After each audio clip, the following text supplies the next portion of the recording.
Hello, আসসালামু আলাইকুম। Welcome to Sharif commerce academy. আজকে অনলাইনে ক্লাস হচ্ছে বিবিএ ফোর্থ ইয়ার ম্যানেজমেন্ট ডিপার্টমেন্টে প্রজেক্ট ম্যানেজমেন্ট এই সাবজেক্টের chapter number 2 project formulation and approval. এই চ্যাপ্টারে আজকে হচ্ছে আমাদের ফার্স্ট লেকচার।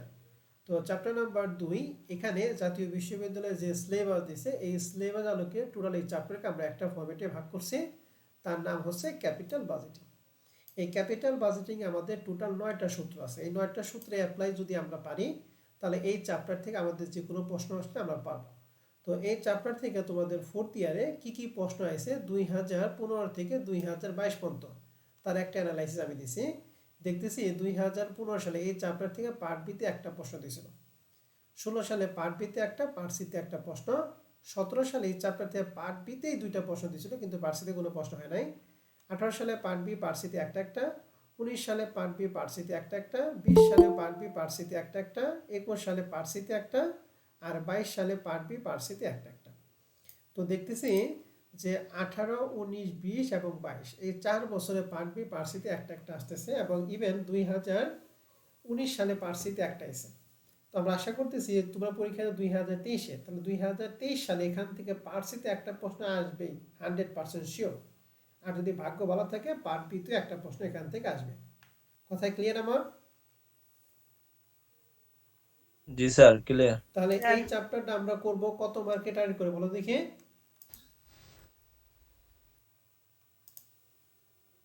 কত 10 মার্কে মার্ক। টার্গেট করে করব? 10 মার্ক। আর এক্সট্রা ভাবে আমরা বোনাস হিসেবে দেব 4 মার্ক। যদি ভাগ্য ভালো থাকে আসবে, না আসলে বাদ। তাহলে এই চ্যাপ্টার অঙ্ক করার জন্য আমরা যেহেতু আজকে প্রথম ক্লাস করতেছি আমরা একটু বেসিক আলোচনা করব, এরপর আমরা অঙ্ক শুরু করব। তো ক্যাপিটাল বাজেটিং অঙ্ক করার জন্য সর্বপ্রথম কাজ হলো যে কোনো অঙ্ক শুরু করার জন্য তোমাকে প্রথমে 3টা মান জানতে হবে। এর মধ্যে প্রথম যে মানটা সেটা হচ্ছে এনসিও। এনসিও মানে নিট ক্যাশ আউটলে, যেটা বাংলা হচ্ছে প্রারম্ভিক বিনিয়োগ বা প্রারম্ভিক মূলধন। এটা বের করার সূত্র হচ্ছে সম্পত্তি ক্রয় মূল্যের সাথে আনুষঙ্গিক খরচ যোগ। সম্পত্তি ক্রয় মূল্যের সাথে আনুষঙ্গিক খরচ যোগ করা হবে টোটাল কস্ট, আর টোটাল কস্টের সাথে ওয়ার্কিং ক্যাপিটাল যোগ করা হবে এনসিও। এন্ড সম্পত্তির সাথে আনুষঙ্গিক খরচ কি কি? যেমন পারচেজ প্রাইস, এটা হলো সম্পত্তি ক্রয় মূল্যের সাথে আনুষঙ্গিক খরচ কি কি? ইম্পোর্ট ডিউটি, ক্যারিং কস্ট এবং ইনস্টলেশন চার্জ বা ইনস্টলেশন কস্ট। এই 3-4টা যোগ করা হবে টোটাল। টোটালের সাথে ওয়ার্কিং ক্যাপিটাল যোগ করা হবে এনসিও মানে প্রারম্ভিক মূলধন। তবে একটা কথা আছে, কোনো অঙ্কে যদি ওয়ার্কিং ক্যাপিটাল না থাকে তাহলে টোটাল কস্টকে আমরা কি ধরবো? এনসিও ধরবো। বুঝতে পারছি সবাই এনসিওর মানটা? জি স্যার। এরপর জি আসে স্যার। স্টেপ নাম্বার 2, আমরা শিখবো ক্যালকুলেশন অফ অ্যানুয়াল ডিপ্রিসিয়েশন মানে বাৎসরিক অবচয়। ডিপ্রিসিয়েশন বের করে কয়েকটা পদ্ধতি আছে, এর মধ্যে সবচেয়ে জনপ্রিয় পদ্ধতি হচ্ছে স্ট্রেট লাইন মেথড। এই মেথডের ডিপ্রিসিয়েশন সূত্র হচ্ছে total cost minus salvable divided by useful life. এরপরে সর্বশেষ স্টেপটা হচ্ছে সিএফএটি। এই সিএফএটি এবং সিএফবিটি নিয়ে একটু কথা আছে, সেটা হচ্ছে কিছু কিছু প্রশ্নে সিএফএটি সরাসরি দেওয়া থাকে, আবার কিছু কিছু প্রশ্নে সিএফবিটি দেওয়া থাকে। এখন প্রশ্ন হচ্ছে কখন কোনটা দেওয়া আছে আমরা বুঝবো কিভাবে? যখন প্রশ্নে ট্যাক্স রেট দেওয়া থাকবে তখন মনে করতে হবে আমাদের প্রশ্নে সিএফবিটি দেওয়া আছে, আর ট্যাক্স রেট যদি দেওয়া না থাকে তাহলে আমাদের প্রশ্নে সরাসরি সিএফএটির মান দেওয়া আছে। তাহলে ট্যাক্স রেট থাকলে কোনটা বলো দেখি? সিএফবিটি। আর না থাকলে?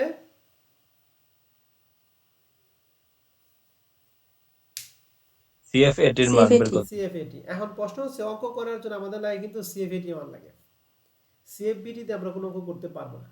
এখন প্রশ্ন হচ্ছে যদি সিএফবিটি থাকে তাহলে সিএফবিটি করতে হবে। সিএফবিটি থেকে এটি পড়ার জন্য আমাদের 7টা ঘর করতে হবে।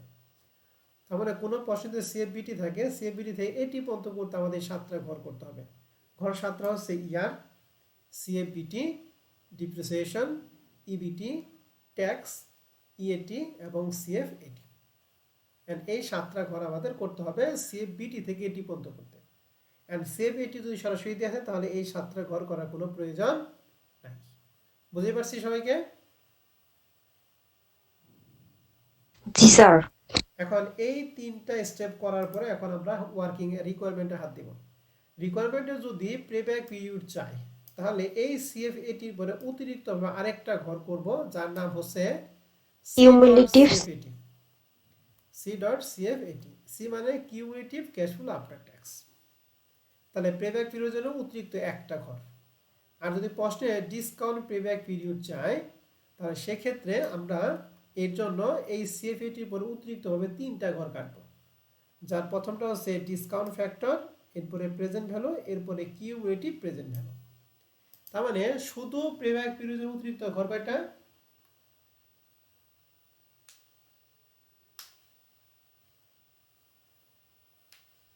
পেব্যাক পিরিয়ডের জন্য অতিরিক্ত একটা। একটা। আর ডিসকাউন্ট পেব্যাক পিরিয়ডের জন্য আরো 3টা। 3টা করে এক্সট্রা করতে হবে। 3টা ঘর। ওকে, তাহলে ঘরের কাজ শেষ। এখন আমরা আসবো অঙ্ক সূত্রে। পেব্যাক পিরিয়ডের সূত্রটা হচ্ছে দুইটা। একটা যদি প্রতি বছরের টাকা সমান দেয়া থাকে, অর্থাৎ সিএফএটি বা সিএফবিটির মান যদি প্রতি বছর সমান দেয়া থাকে তাহলে একটা সূত্র, আর সিএফএটি যদি প্রতি বছর অসমান দেয়া থাকে তাহলে একটা সূত্র। যদি সমান দেয়া থাকে তাহলে সেক্ষেত্রে পেব্যাক পিরিয়ড সূত্র হচ্ছে NCU divided by annual CFAT. আর যদি অসমান থাকে তাহলে সেক্ষেত্রে সূত্র কি A plus NCU minus C divided by D. আর ইকেলা কি এ বি সি ডি গেলে কি গেলে সব পরে যখন অঙ্ক করবো তখন। আপাতত মনে রাখবা যে সমান থাকলে ছোটটা, আর বড় অসমান থাকলে কি বড়টা করতে হবে। বড়টা। এরপরে 2 নাম্বার যে সূত্র সেটা হচ্ছে পেব্যাক রেসিপ্রোকাল, যার সূত্র কি 1 divided by payback period into 100। একেরে এই যে একটু আগে যে পেব্যাক পিরিয়ড বের করবো ওইটারে 100 ভাগ করে 100 দ্বারা গুণ করলে আমাদের পেব্যাক রেসিপ্রোকাল মান পাবো। তবে কোনো প্রশ্নে যদি পেব্যাক পিরিয়ড না করে যদি পেব্যাক রেসিপ্রোকাল চায়, মানে পেব্যাক পিরিয়ড চায় না কিন্তু পেব্যাক রেসিপ্রোকাল চাই, তাহলে সেক্ষেত্রে কি করবো? সেই ক্ষেত্রে সূত্র হচ্ছে দ্বিতীয়টা আমরা অ্যাপ্লাই করবো, এভারেজ সিএটি ভাগ এনসি ইন্টু 100। তাহলে দ্বিতীয়টা কখন অ্যাপ্লাই করব? যখন পেব্যাক পিরিয়ডের মান জানবো না কিন্তু পেব্যাক রেসিপ্রোকাল মানটা বের করতে বলবে, তখন আমরা 2 নাম্বারটা। আর প্রথমটা কখন? যখন পেব্যাক পিরিয়ডের পরে পরে আমাদের যদি পেব্যাক রেসিপ্রোকাল বের করতে তাহলে প্রথমটা। বুঝতে পারছেন কখন কোনটা অ্যাপ্লাই করবেন? জি স্যার, বুঝতে পারছি।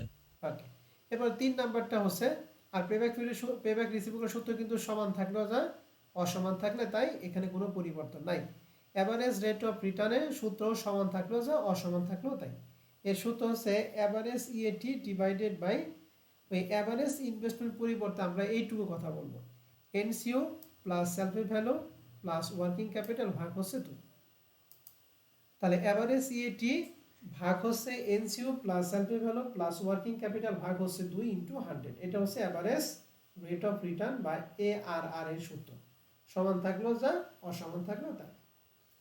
আর রিটার্ন অন ইনভেস্টমেন্ট অর্থাৎ আরওআই এর সূত্র হচ্ছে অ্যাভারেজ ইএটি ভাগ এনসিও ইন্টু 100।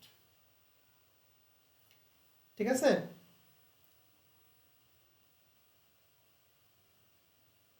তাহলে 4 নম্বর পর্যন্ত সূত্র আমরা বুঝে পেলাম। এখন 5 নম্বর যে নিট প্রেজেন্ট ভ্যালু, এটা ইয়াসিন যেভাবে করছে আমরা ওভাবে করব। তাহলে আমরা নিট প্রেজেন্ট ভ্যালু সূত্রটা এইটা আমরা আর করব না। হ্যাঁ, নিট প্রেজেন্ট ভ্যালুর যে সূত্রটা আমরা সেটা করব টিপিবি ভাগ এনসি ইনটু 100। সরি, টিপিবি ভাগ এই যে এই সূত্রটা এখানে একটু লিখে দেই। টিপিবি বিয়োগ হচ্ছে এনসিপি, টিপিবি ভাগ হচ্ছে এনসিও, ভাগ না সরি, টিপিবি বিয়োগ হচ্ছে এনসিও। ঠিক আছে?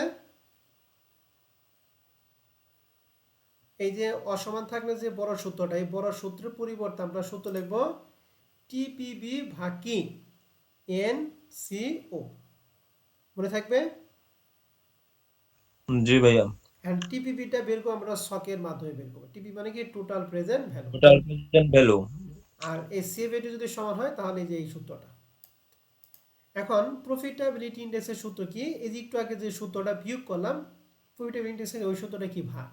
এক্ষেত্রে হচ্ছে টিপিবি বিয়োগ এনসিও ইন্টু টিপিবি বিয়োগ এনসিও, আর প্রফিটেবিলিটি ইনডেক্সের ক্ষেত্রে টিপিবি ভাগ এনসি ইন্টু 100। নেট প্রফিটেবিলিটি ইনডেক্সের সূত্র কি? এনপিবি ভাগ এনসি ইন্টু 100। যদি প্রশ্নে সারপ্লাস লাইফ বের করতে বলে তাহলে সেক্ষেত্রে নাম্বার অফ লাইফ থেকে পেব্যাক পিরিয়ডটা বাদ দিব। আর ইন্টারনাল রেট অফ রিটার্নটা হলো সম্পূর্ণ আলাদা জিনিস। এটা নিয়ে আমরা যখন এই অঙ্কটা থাকবে তখন আমরা এটা বিস্তারিত পরে অঙ্ক শুরু করব। ঠিক আছে? তাহলে এখন আমরা মোটামুটি 9টা সূত্রের মধ্যে আমরা 8টা সূত্র পড়লাম। এই 8টা সূত্র আমরা পড়ার পর এখন আমরা এটা নিয়ে একটা অঙ্ক শুরু করব, যেটা আমাদের প্রবলেম 1 2020 সাল 4th year management department project ম্যানেজমেন্টের পার্ট সিতে আছে। তো এই প্রশ্নটা বলা আছে যে a firm is planning to invest, টাকা হচ্ছে 30,000 টাকা ইন এ প্রজেক্ট। তাহলে একটা প্রজেক্টে সে কত টাকা বিনিয়োগ করছে? 30,000 টাকা বিনিয়োগ করছে। The discount rate is 10%, discount rate হচ্ছে 10%, অর্থাৎ আয়ের মান দিয়ে আছে 10%। Expected cash flow is as follow, তাহলে আমাদের ক্যাশ ফ্লোগুলো দিয়ে আছে ইয়ার 1 থেকে 5 এবং প্রত্যেক বছর অ্যানুয়াল ক্যাশ ফ্লো দিয়ে আছে 10,000, 8,000, 14,000, 6,000 এবং 10,000। তাহলে এই যে ক্যাশ ফ্লো যে টাকাগুলি 5 বছর ধরে 5টা দিয়ে আছে, কি সমান না অসমান বলেন তো দেখি? অসমান। অসমান। অসমান। এবং প্রশ্নে বলছে compute on whether the project is accept or not under below method. তাহলে আমাদের এখানে একটা কমেন্ট করতে হবে নিম্নোক্ত 3টা সূত্রের মাধ্যমে। তাহলে এখন প্রথম কি বের করতে বলছে? এন নিট প্রেজেন্ট ভ্যালু, 2 নম্বরে প্রফিটেবিলিটি ইন্ডেক্স এবং 3 নম্বরে কি internal rate of return. And প্রশ্ন হচ্ছে আমাদের প্রশ্নে কি ট্যাক্স রেট দিয়ে আছে নাকি দিয়া নাই বলো তো দেখি? দেয়া নাই। নাই। ওই যে নাই স্যার। 10,000, 8,000, 14,000, 6,000, 10,000, এখানে কি ক্যাশ ফ্লো আফটার ট্যাক্সের টাকা না ক্যাশ ফ্লো বিফোর ট্যাক্সের টাকা? Cash flow after tax. তাহলে ক্যাশ ফ্লো আফটার ট্যাক্স যেহেতু দিয়ে আছে, তার মানে একে থেকে 7 টাকা করার কি কোনো প্রয়োজন আছে? জি না, দরকার নেই। নাই স্যার। তাহলে এখন আসি প্রথম রিকোয়ারমেন্টে, আমাদের লাগবে net present value. Net present ভ্যালুর সূত্র আমরা জানি অসমানের ক্ষেত্রে সূত্র আমরা পেয়েছি টিপিবি ভাগ এনসিও না টিপিবি NCO এনসিও? বিয়োগ। টিপিবি বিয়োগ এনসিও। তাহলে টিপিবিটা কিভাবে বের করব? টিপিবিটা আমরা করব ছকের মাধ্যমে। এই ছকটা আমরা খুব ভালো করে খেয়াল করব, হ্যাঁ, মনোযোগ সহকারে ছকটা খেয়াল করে। তাহলে আমাদের প্রথম ইয়ার আছে, আমরা দিয়েছি প্রথমে ইয়ার। এরপরে সিএফএটি আপনারা বলেন যেহেতু সরাসরি সিএফএটি সিএফএটি। এরপরটা হচ্ছে present value interest factor, PVIF মানে কি present value interest factor at the rate. প্রশ্নে আয়ের মান ছিল হচ্ছে 10%, এর জন্য দিচ্ছি 10। এরপর একটা হচ্ছে পিবি মানে কি প্রেজেন্ট ভ্যালু। এই কয়টা ঘর আমরা করব এই এনপিবির জন্য। এই পরের ঘরগুলি আপাতত বোঝার কোনো প্রয়োজন নাই। তাহলে নিট প্রেজেন্ট ভ্যালুর জন্য আমরা কয়টা ঘর করব বলো দেখি? 4টা। কি কি? Year, CFAT. ভাইয়া পিভির মানটা মাইনাস ফিগারে কেন দেওয়া? পরে আমি কি বুঝাইছি তোমারে? অতিরিক্ত কোনো প্রশ্ন করা যাবে না, প্রশ্ন পড়াবো, এরপরে যদি কোনো প্রশ্ন থাকে তবে অ্যান্সার দেবো, হ্যাঁ, আগে আমাকে বুঝাই দিবা। তাহলে প্লেব্যাক পিরিয়ড জন্য আমরা অতিরিক্ত আমাদের প্লেব্যাক পিরিয়ড জন্য কয়টা ঘর করব বলো দেখি? 4টা। 4টা। কি কি? Year, CFAT, present value interest factor মানে আয়ের মান এখানে দিব, আর কি প্রেজেন্ট ভ্যালু। এই 4টা ঘর আমরা করব, ঠিক আছে? এখন প্রশ্ন হচ্ছে 4টা ঘর করার জন্য শুরুতে আমরা এই যে আমাদের প্রশ্নে কত টাকা বিনিয়োগ ছিল একটু বলো তো, সে কত টাকা বিনিয়োগ করছে? 30,000 টাকা। এই 30,000 টাকা তার বিনিয়োগকৃত অর্থ। আমরা জানি এনসিও বের করার সূত্র বলছিলাম টোটাল কস্ট প্লাস আনুষঙ্গিক খরচ সমান সমান, সরি, ক্রয় মূল্যের সাথে আনুষঙ্গিক খরচ যোগ করা হয় টোটাল, টোটালের সাথে ওয়ার্কিং ক্যাপিটাল যোগ করা হয় এনসিও। আমাদের এই প্রশ্নে আনুষঙ্গিক কোনো খরচ নাই, ওয়ার্কিং ক্যাপিটাল হয়। তারপরে 30,000 টাকা নামে কি বলো দেখি? এনসিও। এনসিও মানে প্রারম্ভিক বিনিয়োগ, মানে এটা শুরুতে বিনিয়োগ করছে।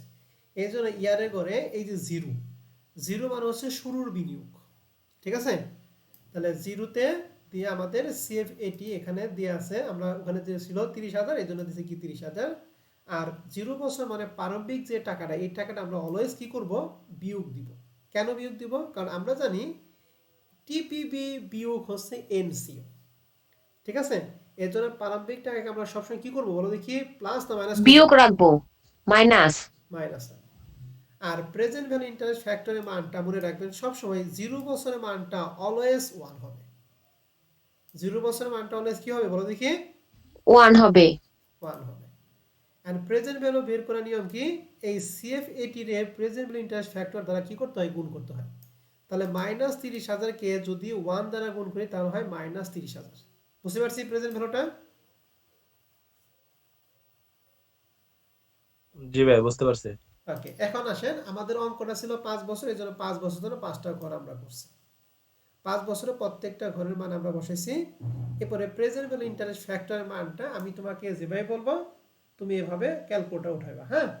এই মানটা বের করার শর্টকাট যে নিয়মটা সেটা হচ্ছে আমি যা বলবো তাই করবা। ক্যালকুলেটর যারা আছে লেখো 1 সমান ভাগ 1 দশমিক। সবসময় ক্যালকুলেটর লাগবে 1 সমান ভাগ 1 দশমিক। দশমিক পরে এখানে আমাদের আয়ের মান দেওয়া আছে 10%।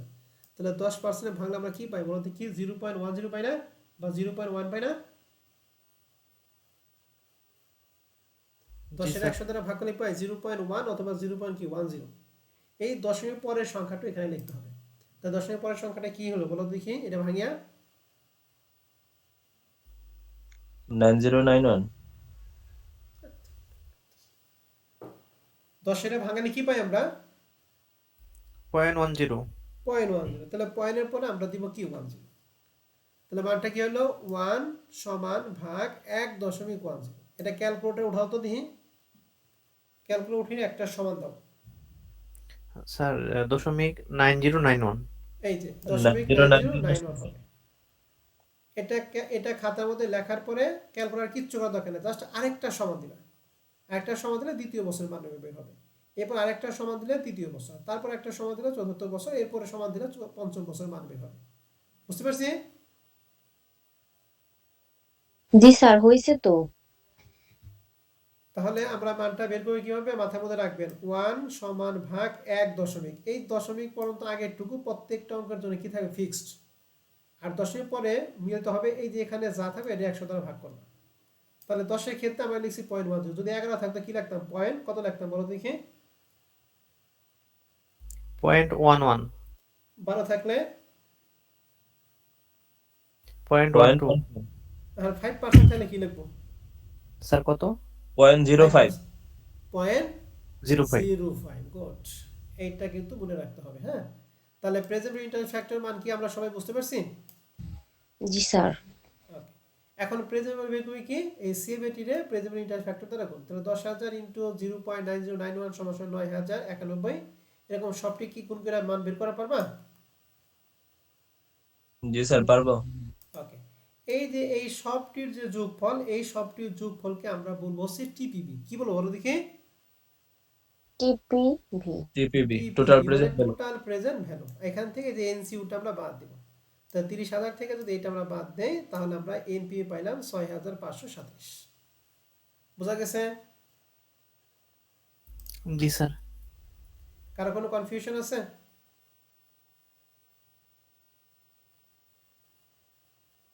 না স্যার। তাহলে এই 1 নাম্বার রিকোয়ারমেন্টে আমাদের যে এনপিভি বের করতে সেটার অ্যান্সার হচ্ছে 6,527। 2 নম্বরে বের করতে বলছে প্রফিটাবিলিটি ইনডেক্স। প্রফিটাবিলিটি ইনডেক্সের সূত্র হচ্ছে টিপিবি রে বিয়োগ করব নাকি ভাগ করব? ভাগ ভাগ। করব। ইনটু 100 নাকি? তাহলে আমরা দ্বিগমের 2 নম্বর সূত্র লিখছি উই নো দ্যাট পিআই সমান সমান টিপিবি ভাগ এনসি ইনটু 100। টিপিবি মানে কি, এই যে 5 বছরের টোটাল যোগফল। এই পাঁচটার যোগফল হচ্ছে 36,528। এনসিউ প্রশ্ন ছিল 30,000 ইনটু 100 সমান সমান 121.76%। বুঝতে পারছেন পিআই? জি স্যার। কারো কোনো প্রশ্ন আছে কিনা বলেন পিআই পর্যন্ত? নাই স্যার। নাই স্যার। ওকে, কথা বলবেন। হ্যাঁ, সমস্যা থাকলেও বলবেন, না সমস্যা থাকলেও বলবেন। তাহলে আমাদের প্রথম দুইটা রিকোয়ারমেন্ট কি ক্লিয়ার? জি স্যার। ওকে, এখন 3 নাম্বারটা হলো সবচেয়ে ইম্পর্টেন্ট, মানে এটা হট টপিক। এটা পারলেই মনে করেন এই চ্যাপ্টার আপনি clear. Internal rate of return মানে অভ্যন্তরীণ আয়ের হার। এটা নিয়ে আমি একটু কথা বলি। ইন্টারনাল রেট অফ রিটার্নের যে সূত্র সেটা হচ্ছে এ প্লাস সি নিচে C minus D into B minus A. এখন এ বি সি ডি মানে কি? এই ইন্টারনাল রেট অফ রিটার্ন করার জন্য তোমার দুইটা আয়ের মান লাগবে এবং দুইটা এনপিভি লাগবে। বলো তো দেখি, ইন্টারনাল রেট অফ রিটার্ন করার জন্য বাধ্যতামূলকভাবে কয়টা আয়ের মান লাগবে? দুইটা আয়ের মান, দুইটা এনপিভির মান। দুইটা এনপিভি। এই যতক্ষণ পর্যন্ত এই চারটা মান তুমি না জানতে পারবা এতক্ষণ পর্যন্ত তুমি আইআরআর করতে পারবা না। আমার কথা ক্লিয়ার সবাই? জি স্যার। এখন প্রশ্ন হচ্ছে এই আইআর মান করার জন্য আমাদের চারটা মান লাগবে। এর মধ্যে অলরেডি একটা পার্সেন্টেজ আমরা জানি 10% এবং 10% এনপিভি আমরা জানি 6,527। ঠিক আছে না? তাহলে একটা আয়ও জানি, একটা এনপিভিও জানি। আমরা আরেকটা আয় লাগবে এবং আরেকটা কি লাগবে? এনপিভি। এখন দ্বিতীয় যে আয়ের মানটা হবে সেটা ডিপেন্ড করবে প্রথমবার যে এনপিভি হয়েছে সেই মানের উপরে। এখন এই আয়ের মান বের করার জন্য আমাদের দুইটা সূত্র, একটা হায়ার ডিসকাউন্ট রেট আর একটা হচ্ছে লোয়ার ডিসকাউন্ট রেট। কি কি বলছে বলো দেখি? একটা এইচডিআর মানে হায়ার ডিসকাউন্ট রেট, এলডিআর মানে কি লোয়ার ডিসকাউন্ট। Lower discount. কখন কোনটা বের করব? মনে রাখবেন প্রথমবার এনপিভি যদি পজিটিভ হয়, কি বলছি আমি আবার বলতেছি, প্রথমবার এনপিভি যদি পজিটিভ হয় আমি বের করব হায়ার ডিসকাউন্ট রেট, আর প্রথমবার এনপিভি যদি নেগেটিভ হয় তাহলে আমি বের করব লোয়ার ডিসকাউন্ট রেট। মনে থাকবে? জি স্যার। কথা বলেন তো, কথা কি বলছি? আয়ের জন্য কয়টা আয়ের মান লাগবে? দুইটা এর মান লাগবে। দুইটা এনপিভি এর মান লাগবে কয়টা? এনপিভি দুইটা লাগবে। দুইটা লাগবে। এর মধ্যে আমরা একটা আয়ের মান জানি, একটা এনপিভি জানি। এখন প্রথমবার এনপিভি মানের উপর ভিত্তি করে আমাদের এইচডিআর অথবা এলডিআর বের করতে হবে। প্রথমবার এনপিভি যদি নেগেটিভ হয় আমরা কি বের করব? এলডিআর। লোয়ার। আর যদি পজিটিভ হয় higher discount. Higher discount rate. তাহলে আমাদের প্রশ্নে এই এনপিভি 6527 টাকা ছিল পজিটিভ, তাহলে এলডিআর বের করব নাকি এইচডিআর বের করব? এইচডিআর। হায়ার। বের করব। Higher discount. তাহলে হায়ার ডিসকাউন্ট রেটটা আমরা এখানে বের করছি, এই যে ওয়ার্কিং করছি। হ্যাঁ, এটা খুবই ইম্পর্টেন্ট ক্যালকুলেশনটা। হ্যাঁ, তাহলে হায়ার ডিসকাউন্ট রেটের সূত্র কি? LDR plus NPV of LDR divided by NC into 100 ভাগ 2। আবার শুনেন, এলডিআর এইচডিআর সমান সমান LDR plus NPV of LDR divided NC into 100 ভাগ হচ্ছে 2। তাহলে এলডিআর মানে লয়ার ডিসকাউন্ট রেট, যেটা আমাদের প্রশ্ন ছিল 10, প্লাস এই 10% দিয়ে আমরা একটা এনপিভি বের করছি 6525, এনসিও ছিল 30,000 ইনটু 100 ভাগ হচ্ছে 2। কথা বুঝতে পারছি? জি স্যার। And G sir. 6528 ভাগ 30 ইনটু 100 ভাগ হচ্ছে 2 সমান সমান হচ্ছে 10.88। এর সাথে 10 যোগ করা হয় 20.88। এই 20.88 এখানে মানটা একটা সর্বসম বা একটা আমাদের একটা রাউন্ড ফিগার মান নিতে হবে। আমরা সুদের হার সবসময় 5, 10, 15, 20, 25, 30, 35 এরকম রাউন্ড ফিগারে আসার চেষ্টা করব। যদি না হয় সেটা ভিন্ন কথা, যদি আসা যায় তাহলে আমরা আনবো। আমার কথা কি বুঝতে পারছি? জি স্যার। যদি আসা যায় আমরা আসবো, যদি না আসা যায় তাহলে আসার দরকার নেই, যা আছে তাই দিয়ে করবো। এখন 20.81 আমার, তাহলে 20.81 কার কাছাকাছি বলুন দেখি? 20-এর। 20-এর কাছাকাছি। এজন্য সর্বসম চিহ্ন দিয়ে লিখছি 20%। এখানে যদি আমি 21% দিয়ে করতাম কোনো সমস্যা অঙ্ক হইতো, কিন্তু 20% দেখতে ভালো লাগে নাকি 21% দেখতে ভালো লাগে বলো তো দেখি? 20% ভালো লাগে। 20%। এখন এখানে প্রশ্ন হচ্ছে 20.88 পরিবর্তে যদি থাকতো 24%, তাহলে কত নিতাম আমরা? 25। যদি থাকতো 28% কত 25। নিতাম? তাহলে 30%। তাহলে 30%। কথা কি বুঝছেন না বুঝেন নাই? জি স্যার, বুঝতে পারছি। এই এইচডিআর কি ক্লিয়ার? জি স্যার। এখন এই যে 20% আমরা নিলাম, এই 20% নতুন করে আপনাকে একটা কি করতে হবে? এনপিভি বের করতে হবে। এই এনপিভি করার জন্য আমরা এই যে অতিরিক্ত ভাবে যে যে দুইটা ঘর আছে না, এই দুইটা ঘর আমরা আবার করলাম। আমি কিন্তু প্রথমবার এই দুইটা দেখাইনি। এই যে এখন কি লিখছি? পিভিআইএফ এট দ্য রেট 20%, একটা কি প্রেজেন্ট ভ্যালু। আমরা বলছিলাম 0 বছরের সবসময় পিভিআইএফ কি থাকবে? 1 থাকবে। এরপরের মানগুলো ওই যে ম্যাজিক সংখ্যা কি 1 সমান ভাগ 1 দশমিক, এখানে কি হবে? দশমিক পরে কি হবে বলো দেখি? 0.20। এটা লিখে ক্যালকুলেটর একটা সমান দেন, দেন এটা বের হবে। আরেকটা সমান দিলে তারপর একটা, আবার সমান দিলে একটা, তারপর সমান দিলে এটা, তারপর সমান দিলে এটা। বুঝতে পারছেন? ক্যালকুলেটর করে দেখেন, স্যার ক্যালকুলেটর আছে। ঠিক আছে ভাইয়া। এখন প্রেজেন্ট ভ্যালু কিভাবে বের করি? সিএফএটি এর কি দ্বারা গুণ করি বলো দেখি?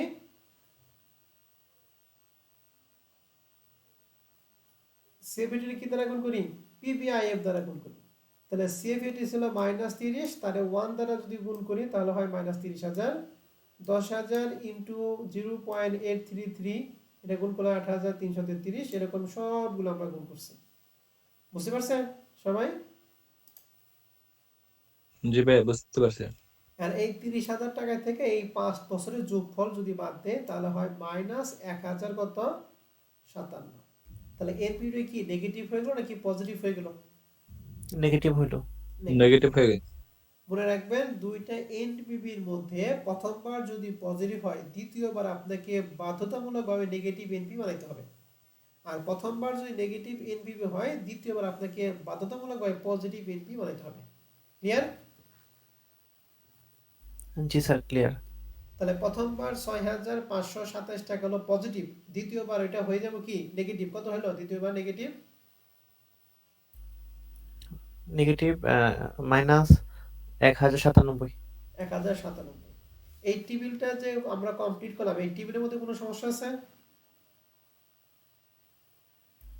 নাই স্যার। না ভাইয়া ক্লিয়ার। ওকে, এখন আমরা আইআরআর সূত্র, অরিজিনাল যে সূত্র সেটা এবিসিডি। শুধু কি এ প্লাস উপরে সি, নিচে C minus D into B minus C. এখন এবিসিডি মানে কি মনে রাখবেন? সি মানে হচ্ছে পজিটিভ এনপিভি। সি মানে কি? Positive NPV. আর ডি হচ্ছে নেগেটিভ এনপিভি। তাহলে সি হচ্ছে কি? পজিটিভ। পজিটিভ আর D মানে NPV, positive negative negative.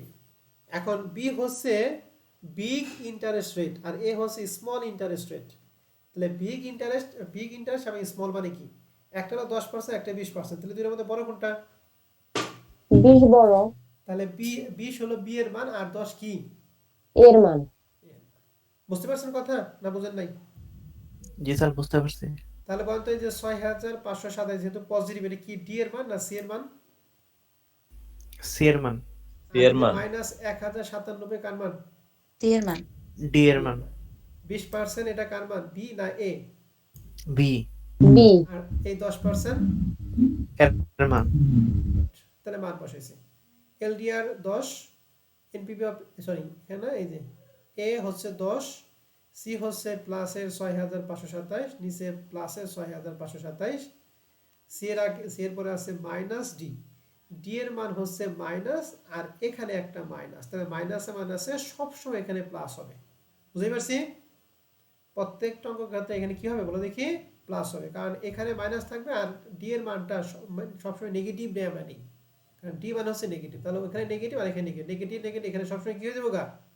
Positive. Positive. R B minus A B মানে 20%, এ মানে 10%। তাহলে এটাকে যদি আমরা ক্যালকুলেশন করি মান পাবো 18.56%। বলেন বুঝতে পারছেন কি না? ইন্টারনাল রেট অফ রিটার্ন খুবই খুবই খুবই ইম্পর্টেন্ট একটা অঙ্কটা, মানে অঙ্কটা না এই টপিকটা খুব ইম্পর্টেন্ট। অঙ্ক তো যে কোনো অঙ্কে আসতে পারে।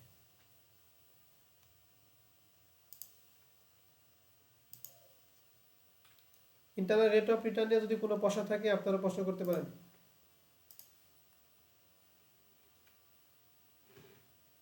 নাই ভাইয়া। নাই? তাহলে নাই। আমি আপনাদের নিট প্রেজেন্ট ভ্যালু শিখাইলাম, প্রফিটেবিলিটি ইন্ডেক্সও শিখাইছি, ইন্টারনাল রেট অফ রিটার্নও শিখাইছি। তাহলে ইন্টারনাল রেট অফ রিটার্নের জন্য আমাদের আয়ের মান কয়টা লাগবে? দুইটা। আর এনপিভি কয়টা? দুইটা। দুইটা। মনে রাখবেন এনপিভি যে কয়বার লাগবে প্রতিবারের জন্য, এক একটা এনপিভির জন্য এই দুইটা করে ঘর হবে। কি কি? প্রেজেন্ট ভ্যালু ইন্টারেস্ট ফ্যাক্টর, একটা কি পিভি। একটা এনপিভির জন্য কয়টা করে ঘর হবে? দুইটা করে। দুইটা। দুইটা করে ঘর হবে। ঠিক আছে? তাহলে এক্সারসাইজ 1 নিয়ে যদি আপনাদের কারো কোনো কিছু জানার থাকে আপনারা আমাকে প্রশ্ন করতে পারেন। ঠিক আছে? তাহলে প্রশ্ন নাই ভাইয়া। প্রশ্ন নাই? ওকে, তাহলে এরকম টাইপের কিছু অংশ যদি আমি দিয়ে দিই আপনারা কি পারবেন? জি স্যার পারবো। ওকে, আরেকটা অঙ্ক একটু দেখাই। এটা 2020 সালে ম্যানেজমেন্ট পার্ট বিতে এসেছে। প্রশ্ন বলছে determine the net present value. কি বের করতে বলছে? এনপিভি। আর এনপিভি করার জন্য অতিরিক্ত কয়টা ঘর লাগে বলো দেখি? সিএফএটির পরে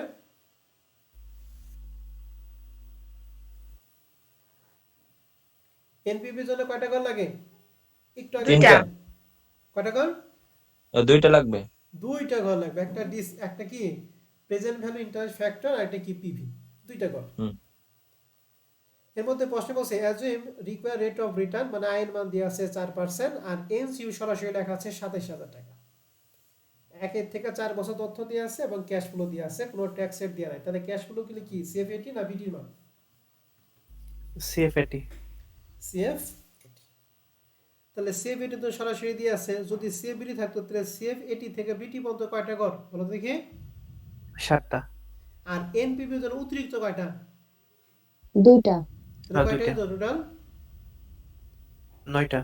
9টা বাট এখন আমরা করব কয়টা? ওই এনপিভি জন্য অতিরিক্ত দুইটা, ওই দুইটা করব।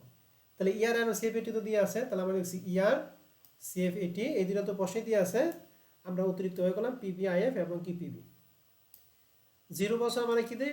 এনপিভি। তাহলে এনপি আমাদের প্রশ্নের 27,000, এই জন্য 27,000 টাকা দিছি। 0 বছরের প্রেজেন্ট ইন্টারেস্ট ফ্যাক্টর কি হয় সব সময়? 1 হয়। 1 হয়। তাহলে 27,000 কে 1 দ্বারা গুণ করলে মাইনাস 27,000, 4 বছর 4 বছর, তাহলে 1 থেকে 4 বছর, প্রত্যেক বছরে সিএফএটির মানগুলো আমরা বসাইছি। হ্যাঁ, আর এখানে আয়ের মান ছিল 4%, তাহলে 1 সমান ভাগ 1 দশমিক, দশমিক পরে কি দিব একটু বলো তো দেখি? 04 04। গুড। তাহলে এই একটা সমান দিব প্রথম বছর, একটা দ্বিতীয়, এইভাবে চতুর্থ বছর। এন্ড এইটার সাথে এইটা গুণ করে এই টাকাগুলো প্রত্যেকটা টাকা বের করব। 27,000 থেকে এই সবগুলো টাকা যদি বাদ দেয় তাহলে থাকে প্লাসে 7,662 টাকা। বুঝতে পারছেন?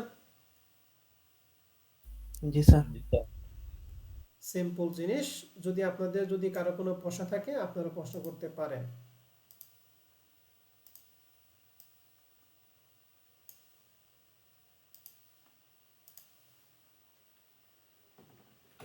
নাই, প্রশ্ন নাই। প্রশ্ন নাই? এই অন্য সবাই কারো কোনো প্রশ্ন আছে? না স্যার। ঠিক আছে, এখন কাজ হলো আপনাদের বাসার কাজ থাকবে। আর কিছু বাসার কাজ আমি দিয়ে দিব, ভালো করে খেয়াল করেন। প্রবলেম 3 2019 সাল, প্রজেক্ট ম্যানেজমেন্ট পার্ট সিতে। এই প্রশ্নটা খুব ইম্পর্টেন্ট তোমাদের দেশের জন্য। ইনিশিয়াল ক্যাশ আউটলে কথা মানে এনসিও দিয়ে আছে সরাসরি 2 লাখ টাকা। একের থেকে 5 বছর দিয়েছে, প্রত্যেক বছর ক্যাশ ফ্লো লেখা আছে। প্রশ্ন হচ্ছে cost of capital 12%, calculate the internal rate of return, শুধু আইআরআর চাইছে। আর প্রশ্ন হচ্ছে অঙ্কের ট্যাক্সের দিয়ে, তাহলে এই টাকাগুলো কি বিটি না ইটি টাকা বলেন? সিএফএটির টাকা। সিএফএডি টাকা। And internal rate of return করার জন্য আমাদের কয়টা আয়ের মান লাগে? 2টা এর মান, 2টা এনপিভির মান। এর মধ্যে একটা আয়ের মান দিয়ে আছে কত পার্সেন্ট? 12%। তাহলে এই 12% দিয়ে আপনি প্রথমে একটা এনপিভি বের করবেন, ঠিক আছে? আর একটা এনপিভির জন্য কয়টা ঘর লাগে একটা এনপিভির জন্য? সিএফএটির পরে 2টা। কয়টা ঘর? 2টা ঘর লাগে। তাহলে আমরা ইয়ার সিএফএটি এরপর আমরা 2টা ঘর, এই যে পিবিআইএফ এবং কি প্রেজেন্ট ভ্যালু, ঠিক আছে? তাহলে এইটা দিয়ে এই যে আমাদের প্রশ্ন যে 12%, এই 12% একটা পিবি বের করে, পিবি বের করে দেখতেছি এনপিভি মাইনাস 5,592 টাকা হয়েছে। এখন যেহেতু মাইনাস, আমরা কি এলডিআর বের করব না এইচডিআর বের করব বলো দেখি? এলডিআর বের করব। এলডিআর, এই যে এলডিআর এর সূত্র, এখানে আমরা বসিয়া মান পাইছিলাম 10.60। তাহলে এটা কার কাছে গেছে? 10 এর। 10 এর কাছাকাছি। এই জন্য দ্বিতীয়বার আয় হচ্ছে 10। এই জন্য যেহেতু আমাদের আরেকটা এনপিভি লাগবে, এই জন্য ওই এনপিভির জন্য আমাদের কি আরে 2টা ঘর, এই একই ঘর, কিন্তু সুদের হার হচ্ছে আগে ছিল 10, এখন কয় পার্সেন্ট? আগে ছিল 12, এখন কয় পার্সেন্ট? 10%। 10%। এই যে আমরা এটা করলাম। দ্বিতীয়বার এনপিভি পেয়ে গেছি পজিটিভ, প্রথমবার নেগেটিভ, দ্বিতীয়বার পজিটিভ। এখন কি ইন্টারনাল রেট অফ রিটার্ন কি পারবা? জি স্যার পারবো। জি স্যার পারবো। শিওর শিওর সত্যি সত্যি পারবেন না মিথ্যা মিথ্যা পারবেন? Sure sir. শিওর পারবেন? ঠিক আছে, ওকে। তাহলে 3 নাম্বারটা আপনাদের বাসায় কাজ থাকবে। হ্যাঁ, এখানে আমি 3 নাম্বার পর্যন্ত ইয়াসিনের ইটা দিয়ে আমি করাই পারছি, সময় পাই না, আশা করি আগামী ক্লাসে ইনশাআল্লাহ শেষ করে দিব। 4 নাম্বার প্রশ্নটা 2019 সালে পার্ট বিতে ছিল। এখানে আমাদের এনসিইউ সরাসরি লেখা আছে 20,000, আয়ের মান দিয়ে আছে 10%। বের করতে বসে সরাসরি এনপিভি বের করতে বসে, আর প্রশ্নে আমাদের কোনো ট্যাক্সের দেয়া নাই। তাহলে এটা সিএফএটির মান। তাহলে সিএফএটি যেহেতু দিয়ে আছে, এনপিভি করার জন্য কয়টা ঘর লাগবে? মোট একবার ইয়ার সম্পর্ক করা হলো ইয়ার সহ টোটাল 4টা। 4টা ঘর লাগবে। বুঝতে পারছেন সবাই? জি জি স্যার। স্যার। তাহলে 4 নাম্বার কি পারবো? জি জি স্যার। স্যার পারবো। আরো অতিরিক্ত কয়েকটা কাজ দিয়ে দেই। সহজ জিনিস, একটু মিউট আচ্ছা করেন। ভাই, এই যে প্রবলেম গুলো আছে, এগুলো কি সব পুরাতন বইয়ের নাকি নতুন বইয়ের? মানে এই যে কোশ্চেন গুলো, এটা এই যে রিসেন্ট বইগুলো নাকি কি আর পুরাতন? ভাই এখানে নতুন মিউট কর তোমার শব্দ দিতেছে। হ্যাঁ, এখানে অঙ্ক নতুন পুরাতন বলতে কোনো কথা নাই, সব কিছু হচ্ছে ইয়ারের প্রশ্ন। সবই ইয়ারের প্রশ্ন। এন্ড এই প্রশ্ন তুমি নতুন বইয়ে পাইতে পারো, পুরাতন বইয়ে পাইতে পারো। আর নতুন বইয়ে তোমার যদি আপডেট 2022 পর্যন্ত থাকে তাহলে তুমি সবই পাইবা। আর তোমার আপডেট যদি প্রশ্ন যদি 2021 তাহলে 21 সাল পর্যন্ত পাইবে, আর বাদ বাকি পাইবা না। আমার সিরিজ আমি 22 সাল পর্যন্ত দিচ্ছি। এখন তোমার বইয়ের উপর ডিপেন্ড করবে। পুরাতন যত পর্যন্ত আপডেট আছে এরপরে বাকি সবই পাইবা। আর আপডেট পরে দিতে হয়েছে এটি তুমি পাইবা না। ঠিক আছে? ঠিক আছে ভাই। এখন তোমার এই অঙ্কগুলো আর বই খুঁজে তোমার অঙ্ক করার দরকার নেই। ঠিক আছে? যে আমি অঙ্ক তো শীট তো আমি তোমাকে দিয়েই দিব, হ্যাঁ, বা দিয়ে দিছি বা আমি আজকে দিয়ে দিব। ঠিক আছে? এখান থেকে জাস্ট অঙ্কগুলি শুরু করবা। হ্যাঁ, নতুন পুরাতন সব বই এক অঙ্ক একই। এখন আসো আমি এখান থেকে কিছু অঙ্ক তোমাদের দিয়ে দিব।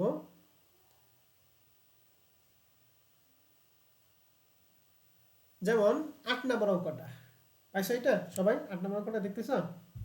জি স্যার। জি 8 নম্বর প্রশ্নটা মাঝখান থেকে কিন্তু পড়াই নাই, ওটা আমি নিজে করে দিব। হ্যাঁ, এখানে ইনিশিয়াল কস্ট 1 লাখ টাকা, তার মানে এটা কার মান বলেন তো দেখি? এনসিওর। এনসিওর মান 4 বছরের জন্য দিয়ে আছে এবং প্রতি বছরে টাকা দিয়ে আছে অসমান, আয়ের মান দিয়ে আছে 12%, কোনো ট্যাক্স রেট দেওয়া নাই। তাহলে ওই টাকাগুলি কি সিএফএটি না সিএফবিটি? সিএফএটি। সিএফএটি। তাহলে সিএফএটি আমরা করলাম। এখন প্রশ্ন বলছে ডিটারমাইন দ্য প্রফিটেবিলিটি ইন্ডেক্স। বলেন প্রফিটেবিলিটি ইন্ডেক্সের সূত্র কি? টিপিপি ভাগ এনসিও ইনটু 100। ওকে, তাহলে এইটা করার জন্য আমাদের টিপিপি লাগবে। আর টিপিপি করার জন্য ওই যে আমরা প্রেজেন্ট ভ্যালু যে শখের ওই শখ লাগবে না? জি স্যার। এখন বলেন তাহলে এই অঙ্কের জন্য আমরা কয়টা শখ করবো ইয়ার এবং সিএফএটি সহ? 4টা। 4টা করে করব। ঠিক আছে? এন্ড প্রশ্ন হচ্ছে যেহেতু আমি এই অঙ্কে এনপিবি করব না, তাহলে তোমাকে 0 বছরে যে টাকা দেই, 0 বছরের টাকা যে 1 লাখ টাকা ওই ঘর না দিলেও চলবে। বুঝতে পারছি সবাইকে? জি স্যার। তার মানে এই যে এই ঘরটা, এই যে প্রথম যে ঘরটা আমরা দেই, এই যে 0 বছর যেটা, এই ঘরটা আমরা দিব না এই অঙ্কের জন্য। কেন? কারণ আমাদের এই অঙ্কে তো প্রেজেন্টও লাগবে না, আমাদের লাগবে টিপিপি। এই যে 1 থেকে 4 বছরের যোগফলের যে টাকাটা, এই টাকাটা আমাদের লাগবে। বুঝতে পারছি? জি স্যার। জি স্যার। তাহলে 1 থেকে 4 বা 5 বছরের যে যোগফল হবে এটা এনপিপি পরিবর্তে লাগবে কি টিপিপি সমান সমান চারটা যোগফল। তারপর লাগবে টিপিপি থেকে টিপিপি রে এনপিপি দ্বারা ভাগ করে 100 দ্বারা গুণ করবা, অ্যানসার শেষ। বুঝতে পারছি? জি স্যার। ওকে, ইয়াসিন কি এভাবে করছো? জি স্যার, আমি এভাবেই করছি। ওকে, ঠিক আছে। তাহলে 8 নম্বর অঙ্কটা তোমাদের বাসায় কাজ থাকবে। হ্যাঁ, 9 নাম্বারটা প্রেব্যাক পিরিয়ড আমি আগামী ক্লাসে একটু বুঝিয়ে তারপর কাজ দিয়ে দিব। এই যে 10 নম্বর অঙ্কটা দেখো। 10 নম্বর প্রশ্ন বলছে internal rate of return and net present value. তার মানে একদম হুবহু প্রশ্নটা আমরা একটু আগে করে আসলাম 1 নম্বর অঙ্কের মতো। এখানে আয়ের মান দিয়ে আছে কত পার্সেন্ট বলেন দেখি? 10%। এই যে 0 বছরে যে 1 লাখ টাকা দিয়ে আছে এটাকে আমরা কি বলি? এনসিও। এনসিও। গুড। তাহলে অঙ্কটা হচ্ছে 4 বছরের, প্রত্যেক বছর টাকা অসমান দিয়ে আছে এবং কোনো ট্যাক্স রেট দেওয়া নাই। তাহলে এই যে টাকাগুলি 30, 30, 40 এবং 45 এগুলো কি সিএফবিটি না সিএফএটি? সিএফএটি। সিএফএটি। এনপিপির জন্য সিএফএটির পরে অতিরিক্ত কয়টা ঘর লাগে বলো দেখি? 2টা। দুইটা। ওই ঘর দিয়ে আপনি এনপিপি বের করে মান হবে 12,858। এটা পজিটিভ। তাহলে দ্বিতীয়বার ওই যে ইন্টারনাল রেট অফ দ্বিতীয়বার একটা আয় লাগবে, সেটা কি হায়ার বের করবেন নাকি লোয়ার বের করবেন? লয়ার বের করব। লোয়ার বের করবেন, কিন্তু পজিটিভ তো। ও স্যার, সরি। এনপিপি তো পজিটিভ। জি স্যার, পজিটিভ হইলে হায়ার তাহলে এটা ডিসকাউন্ট ডিসকাউন্ট করব। Higher discount rate. ওই হায়ার ডিসকাউন্ট রেট দিয়ে আমরা যেটা করবো ওইটার জন্য আমরা অতিরিক্ত কয়টা ঘর? 2টা ঘর। দুইটা ঘর লাগবে। তারপর আমরা ইন্টারনাল রেট অফ রিটার্নের সূত্র অ্যাপ্লাই করব। বুঝতে পারছি? জি স্যার। জি স্যার। ওকে, তাহলে আজকে যেহেতু প্রথম ক্লাস, আগামী ক্লাসে আমরা এটা মোটামুটি কভার করে দিব। তাহলে 10 নাম্বারটা 10, এখানে কত 8, আর এই যে বাদ বাকি 1 থেকে কত পর্যন্ত জানি 1 থেকে 4 পর্যন্ত। হ্যাঁ, এই কয়টা অঙ্ক আপনারা সুন্দর করে সবাই কাজগুলি করেন। আগামী ক্লাসে দিকে এটা আমরা একটু বুঝিয়ে দিব আর কি। হ্যাঁ, ভাই একটা কথা ছিল। ওকে, আমি রেকর্ডটা বন্ধ করে নেই। রেকর্ড ক্লাস এখানেই শেষ।